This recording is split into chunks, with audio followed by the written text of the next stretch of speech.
ସମସ୍ତଙ୍କୁ ଆଜିର ଆଉ ଏକ ନୂଆ ବ୍ଲଗକୁ ସ୍ୱାଗତ। ଯେହେତୁ ଆଜି ମୋର ଡିଓ ଅଫିସରେ କିଛିଟା ଅଫିସିଆଲ କାମ ଥିଲା, ତେଣୁ ଘରୁ ସିଧା ବାହାରିଥିଲି ବାରିପଦା ଅଭିମୁଖେ। ପ୍ରଥମେ ମା ଦାଣ୍ଡକାଳୀଙ୍କୁ ମୁଣ୍ଡିଆ ମାରି ଆରମ୍ଭ କରିଥିଲି ଆଜିର ଯାତ୍ରା। ବାଟରେ ଏକ ପେଟ୍ରୋଲ ପମ୍ପରେ ତେଲ ଭରିଥିଲି। ପ୍ରାୟ 1 ଘଣ୍ଟାର ବ୍ୟବଧାନ ପରେ ପହଞ୍ଚିଥିଲି ମୟୂରଭଞ୍ଜର ଜିଲ୍ଲା ଶିକ୍ଷା କାର୍ଯ୍ୟାଳୟରେ। ପ୍ରଥମେ ଗ୍ରାଡୁଏସନ୍ ଲିଷ୍ଟରେ ସାଇନ୍ କରିଥିଲି।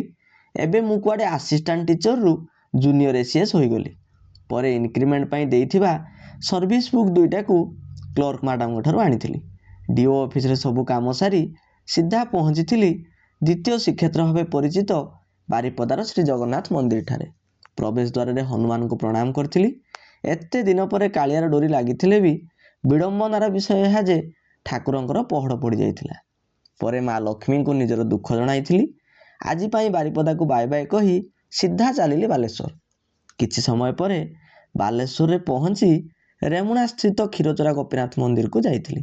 ଠାକୁରଙ୍କର ଦର୍ଶନ ସାରି କ୍ଷୀରପ୍ରସାଦ ପାଇଥିଲି।